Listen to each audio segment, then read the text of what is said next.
మన ప్రభువును రక్షకుడైన యేసుక్రీస్తు నామమున మీకు నా వందనాలు తెలియజేస్తూ ఉన్నాను. క్రీస్తునందు ప్రియమైన వారలారా, నీ దేవుడైన యెహోవా నీకు తోడై ఉన్నాడు, నీకేదియు తక్కువ కాదు. Amen, amen. దేవాది దేవుడు మనకు మరొక దినము భూమి మీద ఇచ్చాడు, మరొక వాగ్దానము దేవుడు మనకు అనుగ్రహించాడు.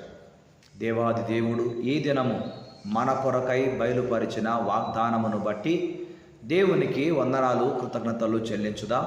నేటి దినపు వాగ్దాన వాక్యము: మీ దినములను, మీ సంతతి వారి దినములను భూమికి పైగా ఆకాశము నిలుచునంత కాలము విస్తరించును. Amen, amen. ఈ వాగ్దాన వాక్యమును దేవాది దేవుడు ద్వితీయోపదేశ కాండము 11వ అధ్యాయము 21వ వచనములో దేవుడు బయలుపరిచాడు.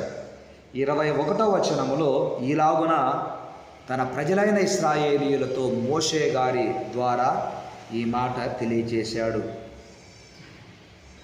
యెహోవా మీ పితరులకిచ్చెదనని ప్రమాణము చేసిన దేశమున మీ దినములను, మీ సంతతి వారి దినములను భూమికి పైగా ఆకాశము నిలుచునంత కాలము విస్తరించును.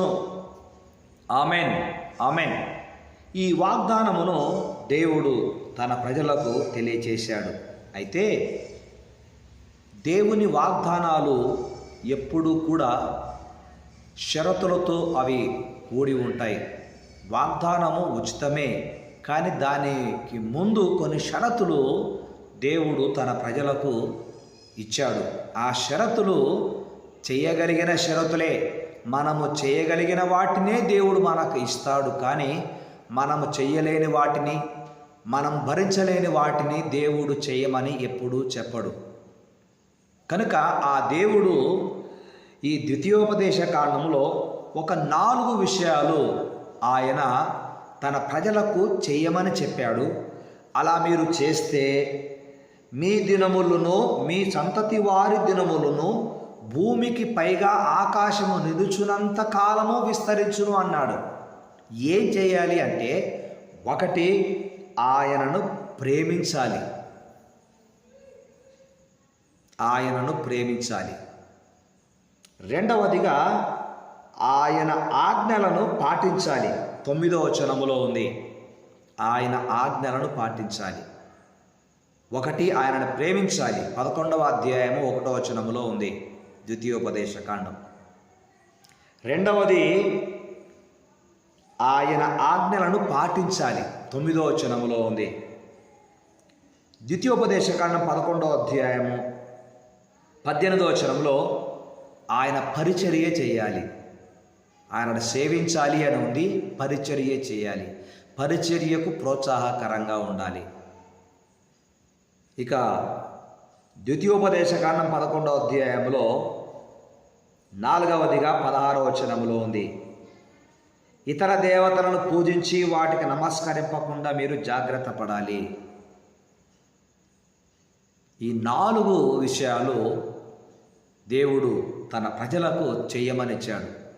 వీటిని మనం చేస్తూ ఉన్నాం. ఆ యేసయ్యను బట్టి మనం దేవుని ప్రేమిస్తూ ఉన్నాం.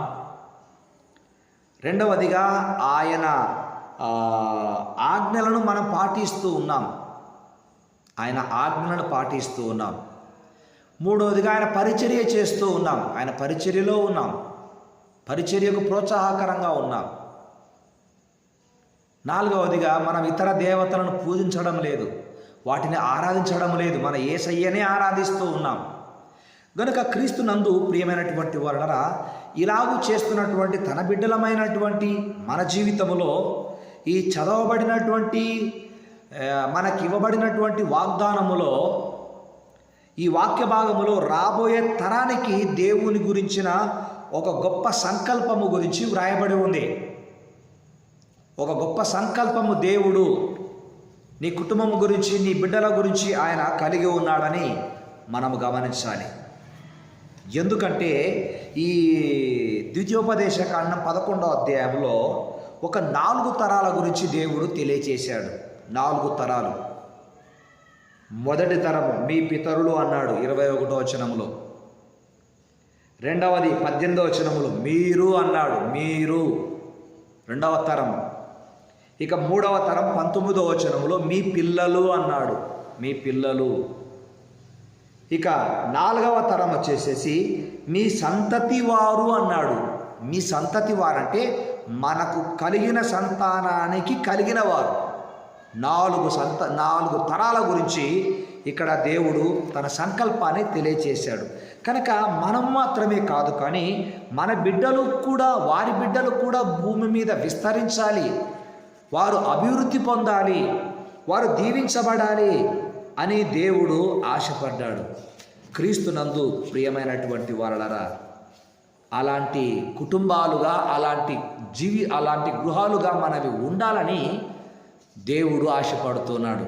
అలాంటి కుటుంబాలలో ఈ లక్షణాలు మనం చూస్తాం. మన కుటుంబాలలో ఈ లక్షణాలు మనం కలిగి ఉన్నాం. ఏమిటి?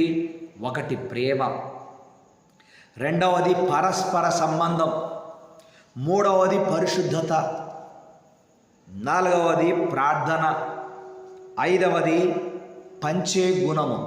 ఈ 5 కూడా దేవుడు ఏర్పాటు చేసుకున్న కుటుంబాలలో తరతరాలు ఉండాలని ఆయన ఆశపడుతూ ఉన్నాడు. వాటిని మనము కలిగి ఉన్నందుకు దేవునికి కృతజ్ఞతలు చెల్లిస్తూ ఉన్నాం. క్రీస్తునందు ప్రియమైనటువంటి వారలారా, ఈ భూమి మీద మనం బ్రతుకుతూ ఉన్నాము అంటే అది కేవలము మనకున్నటువంటి టాలెంట్ను బట్టి, లేదా మన శరీరమును బట్టి,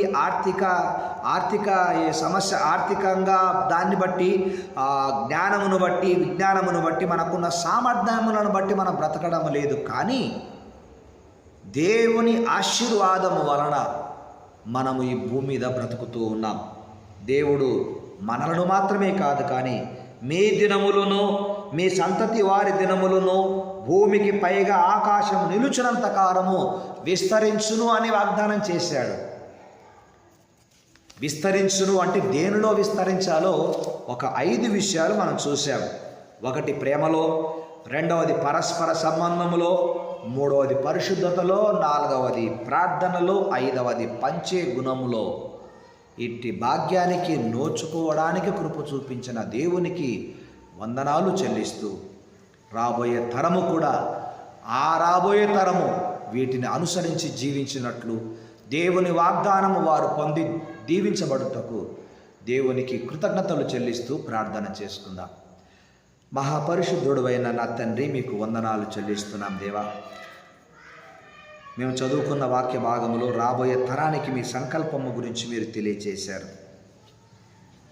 ఎంత గొప్ప దేవుడవు!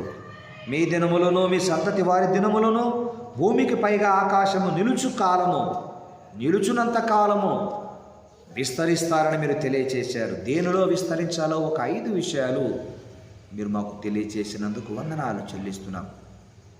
ఆయన ప్రస్తుత కాలములో మీ బిడ్డలు నాయన విస్తరిస్తూ ఉన్నారు. వీటిలో ప్రేమలో, పరస్పర సంబంధములో, పరిశుద్ధతలో, ప్రార్థనలో, పంచే గుణములో విస్తరిస్తూ ఉన్నారు. వారి తర్వాత వారికి రాబోయే తరము కూడా విస్తరించాలని మీరు వాగ్దానం చేశారు, మీరు ప్రమాణం చేశారు, దీవిస్తూ ఉన్నారు. మీకు వందనాలు. మీ పరిచర్యలో ప్రోత్సాహకరంగా ఉన్న వారందరినీ బట్టి వందనాలు. ఆనాడు పౌలును పరిచర్యలో చేర్చుకొని ఎంతగానో ప్రోత్సాహకరంగా ఉన్న అకుల, ప్రిస్కిల్లాల వలె మా ప్రియ బిడ్డలు పరిచర్యలో ప్రోత్సాహకరంగా ఉన్నారు. యేసునామమున ఎవరికి ఏది కొరతగా ఉందో యేసునామమున అవి వారికి అనుగ్రహించబడును గాక. మంచి ఆరోగ్యాలు ఇస్తున్నారు, ప్రతికూల పరిస్థితులలో అనుకూలముగా మారుస్తున్నారు. ప్రకృతి వికటించినప్పుడల్లా మీ చల్లని రెక్కల నీడలో భద్రపరుస్తున్నారు. దేశ విదేశాలు దాటి వెళుతూ ఉంటే భద్రతనిస్తున్నారు, వస్తూ ఉంటే మీ సన్నిధి తోడుగా ఉంచుతూ ఉన్నారు. మీకు వందనాలు. చదువుల కొరకు, ఉద్యోగాల కొరకు వెళ్ళిన బిడ్డలకు దేశాలలో స్థిరత్వాన్ని మీరు ఇచ్చారు. మీకు వందనాలు. మా తెలుగు రాష్ట్రాలలో కూడా అట్టి భద్రతనిస్తున్నారు.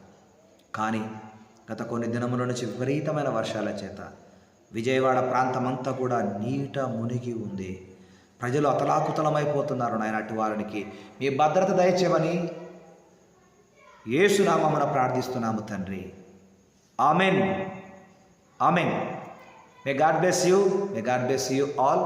దేవుని కృప మీకు తోడై ఉండి నడిపించి భద్రపరచి కాపాడును గాక. ఆమెన్.